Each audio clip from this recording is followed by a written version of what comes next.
Savez-vous ce qu'il s'est passé le 24 mars 1992 ? C'était il y a tout juste 30 ans. Oui, ça je me doute que vous le savez, Muriel. Dirk Frimoudt devenait tout simplement le premier Belge à aller dans l'espace. Il embarque à bord de la navette Atlantis avec 6 autres astronautes américains. Il reste en orbite terrestre jusqu'au 2 avril pendant une petite dizaine de jours. Ce sera la seule mission du Belge dans l'espace. Celui qu'on surnommait le professeur Tournesol deviendra ensuite une célébrité et même une fierté nationale. Mais oui, et à l'occasion de cet anniversaire, l'ULB a rendu hommage ce matin à Dirk Frimoudt et organisé une rencontre entre l'astronaute qui a aujourd'hui 81 ans et des étudiants de l'université. Était présent également Franck De Winne, le deuxième astronaute belge qui a eu la chance de s'envoler vers les étoiles lors de 2 missions en 2002 et 2009. Et on va rester tout de suite dans le domaine spatial avec notre invité, c'est Cheyenne Chamard. Bonjour. Bonjour. Alors, vous êtes étudiante en bio-ingénierie à l'UC Louvain. Vous êtes en Master 1 et vous vous apprêtez à partir dans une mission. Alors, c'est pas sur Mars, mais c'est sur ce qui se rapproche le plus de ça sur Terre, c'est à savoir le désert de l'Utah. Première question, Dirk Frimoudt, ça vous inspire encore quelque chose ? Ah oui, tout à fait. C'était un honneur de le rencontrer d'ailleurs à l'occasion de la Space Week. Et notre équipe a pu brièvement converser avec lui justement du projet martien, qu'il connaît d'ailleurs assez bien. Et c'est vraiment une inspiration de rencontrer ce premier astronaute belge. C'est une référence, sans aucun doute. Alors vous parliez de votre équipe, on peut la voir ici derrière moi. Vous êtes combien et vous partez quand ?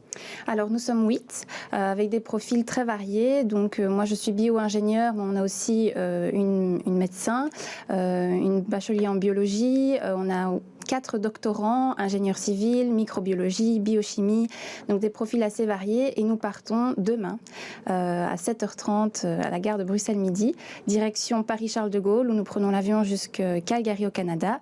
Et puis nous reprenons l'avion jusqu'à Salt Lake City. Et puis de là, c'est parti pour la simulation dans l'Utah. Ouais, voilà, pour une mission qui commence alors réellement le 27 mars. Donc on entend, vous êtes vraiment des profils totalement différents. Et donc le but, c'est d'être pendant 2 semaines en autonomie et de mener des expériences scientifiques, mais donc sur des domaines qui n'ont strictement rien à voir les uns avec les autres et qui ont quoi pour but de voir quelle vie on pourrait développer sur la planète Mars. Oui, c'est ça. Alors, premièrement, c'est aussi de voir quelles expériences pourraient nous être utiles là-bas. Donc, par exemple, moi, je mène mon expérience sur la croissance de plants dans un substrat de type régolithe martien. Donc, voir quelles seraient les caractéristiques et comment comparer la croissance par rapport à notre sol ici sur Terre. Donc, si on était amené un jour à faire pousser quelque chose sur Mars. Voilà, tout à fait. Trouver des moyens d'agriculture qui pourraient subsister, qui pourraient nous aider à subsister, à trouver des moyens de nourriture pour l'équipage. C'est aussi ça, mais c'est aussi et surtout voir au niveau de l'expérience sociale comment est-ce que finalement un équipage de 8 personnes fait pour gérer les conflits, pour s'adapter finalement dans un tout nouvel environnement et voilà, vivre en communauté tout en menant un projet et des expériences scientifiques qui sont aussi très fort entrelacées. Si je dirais par exemple, pour mon expérience, j'ai besoin par exemple de notre crew astronomeur qui va par exemple, me faire un dispositif de prise de mesure. Donc, nos expériences sont assez liées les unes entre les autres, même si finalement, c'est vrai qu'elles sont aussi différentes. Oui, alors on peut peut-être citer qu'est-ce qu'il y a comme autre expérience scientifique, par exemple un doctorant en chirurgie, comment traiter une fracture ouverte sur Mars. Voilà, c'est ça. Alors son expérience va un peu voir comment des personnes qui finalement n'ont pas de formation médicale pourraient utiliser un fixateur externe pour justement réparer des fractures. Est-ce que c'est possible? Est-ce que c'est pratique? Est-ce que finalement des astronautes qui seraient en totale autonomie, parce que finalement sur Mars il y a un délai entre 5 et 40 minutes, je dirais, de délai. Donc, une fois que les astronautes sont là-bas, on sera obligé de se débrouiller seul.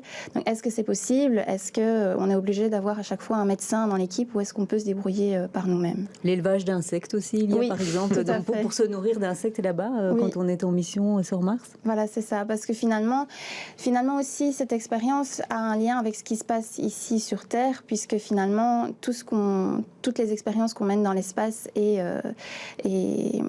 dans la Station spatiale internationale, c'est finalement aussi des expériences qui vont nous aider à pouvoir peut-être gérer les problèmes environnementaux qu'on rencontre ici sur Terre. Par exemple, les insectes, c'est un super moyen de nourrir la population qui est beaucoup moins, qui nécessite beaucoup moins d'énergie et de ressources, et qui finalement, cette expérience pourra peut-être trouver des résultats et nous aider à trouver aussi des solutions ici. L'intérêt d'aller dans ce désert de l'Utah, c'est dans les conditions qui ressemblent plus à Mars qu'on peut retrouver sur Terre. Mais visuellement, ça va ressembler à quoi en termes d'équipement? Vous serez là avec des grosses combinaisons d'astronautes, comme on peut voir pendant les films, durant tout le séjour? Oui, tout à fait.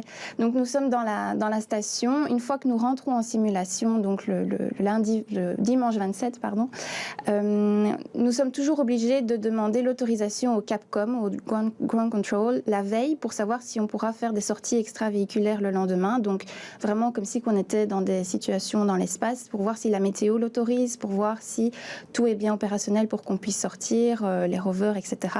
Et on ne peut pas sortir tant qu'on n'a pas mis cette combinaison avec voilà, ce scaphandre, etc. Vous risquez d'avoir très chaud. Oui, tout à fait. En automne, en effet. Et comment vous vous êtes préparé ici? Alors, ça fait 1 an qu'on prépare cette expérience. Cette aventure. La préparation passait d'abord par effectivement la recherche de sponsors, puisque c'est une aventure qui se finance évidemment.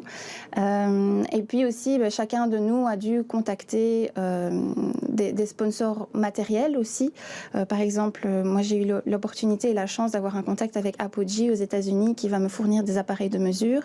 Donc c'était tout ce côté matériel et financier, et puis aussi tout le côté scientifique. Donc préparer nos expériences, faire des pré-tests, etc.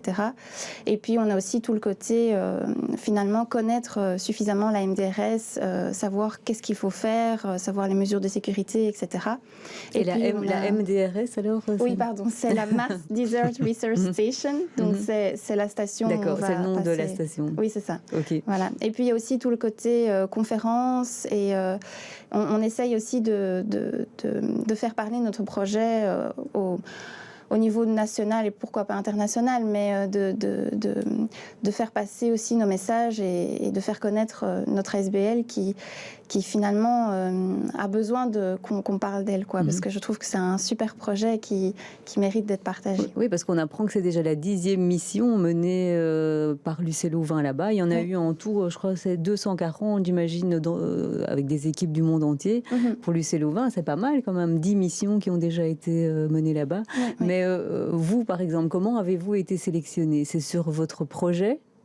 Alors, c'est en partie sur le projet. Ce qu'on demandait, c'est que là, par exemple, nous sommes en pleine phase de recrutement jusque ce soir, minuit.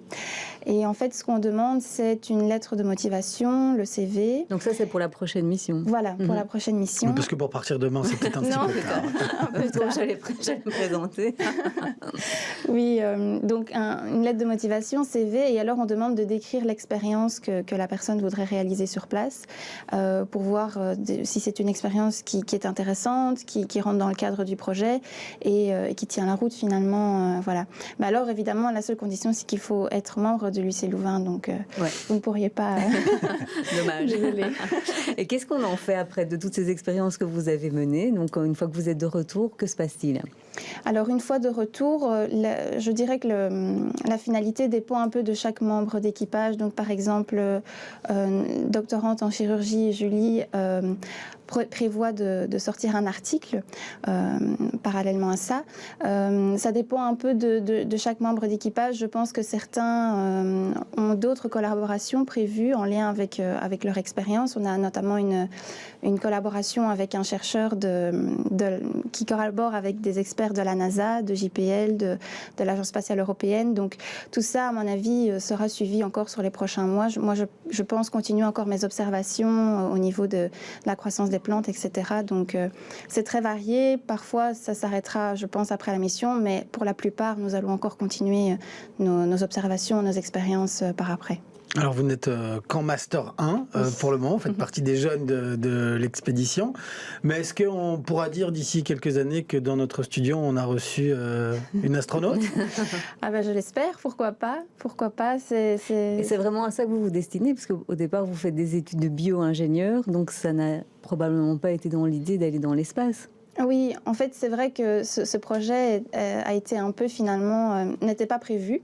J'ai un peu postulé, j'ai vu cette annonce voilà, sur les réseaux sociaux et sur leur site internet l'année passée. Et c'est vrai que ce n'était pas prévu. Au départ, je ne me destinais pas vraiment à une carrière finalement d'astronaute. Mais le domaine spatial m'a toujours beaucoup fascinée et m'a toujours passionnée. Et donc, je me suis dit, c'est une opportunité extraordinaire d'aussi en apprendre plus finalement et de faire part à ce projet. Donc, je l'espère, pourquoi pas, que ça mène à d'autres opportunités de carrière par la suite. Ouais, donc ces 15 jours seront sans doute déterminants aussi, la façon dont vous allez les vivre. Qu'est-ce que vous en attendez ? Alors j'espère déjà apprécier la simulation, mais je ne vois pas pourquoi ça se passerait mal, a priori. Bien vous entendre avec les autres. Oui, voilà, c'est ça c'est primordial, c'est l'entente de l'équipe, la cohésion de l'équipe. On a organisé plusieurs événements de team building auparavant pour être sûr de renforcer les liens et pour mieux se connaître, effectivement, parce que c'est quand même quelque chose de primordial de s'entendre avec son équipage. Mais aussi, j'espère que mon expérience fonctionnera comme je l'entends et qu'on pourra avoir des résultats qui seront probants et qu'on pourra utiliser par la suite, quoi. Eh bien, c'est tout ce qu'on vous souhaite, Cheyenne Chamard, vous et tout votre équipage. Je rappelle que vous êtes donc étudiante à l'UC Louvain et que vous décollez demain, pas pour Mars, mais pour l'UTA. Mars, ce sera peut-être dans quelques années. C'est tout ce qu'on vous souhaite. Ouais, vous souhaite un bon voyage. Merci beaucoup.